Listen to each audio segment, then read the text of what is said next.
Bir taqvo mo'min kishini bir yevriy ayol azg'irgisi keladi. Сонымен оны азғыра алмайды жаңа. Былай көреді, соңында намазға мешіттен қайтып кеткен кезде үйіне ойбай деп айқайлап көмекке шақырып кіргізіп алады да, сонымен алдына ультиматум қояды ғой. Мына кеседегі арақты ішесің, не болмаса менімен зина жасайсың, не болмаса мына баланы өлтіресің дейді. Егер үшеуінің біреуін істемесең, онда мен сені менімен ойнастық жасады деп айқайлаймын дейді Аллаға шығып. Бүкіл халықтың көзінше мен сені шәрмәнді қылам дейді, оңтүстіктің тілімен айтқанда. Позор қылам дейді. Сонда жаңағы кісі енді шыға алмай, не істерін білмей қалады ғой. Сөйтеді не істейді? Адам өлтіру күнә дейді. Зина жасау ол вообще барып тұрған күнә дейді. Не болса да мына арақты ішіп шығып кетейін мына жерден дейді ғой. Сөйтіп арақты ішкен кезде есінен айырылып қалады жаңағы кісі.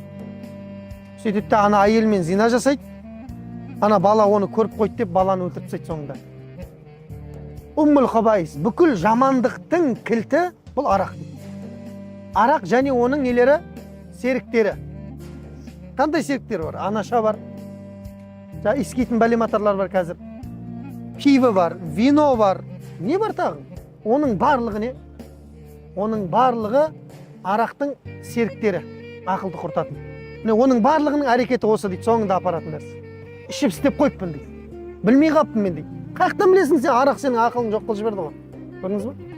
Өзінің шешесін өлтіріп тастағандар бар. Балаларын, әйелін өлтіріп тастағандар бар. Немен? Арақпен. Немесе жаңағы нашамен, бірдеңемен. Бұның арты өкініштен басқа ештеңені әкелмейді дейді.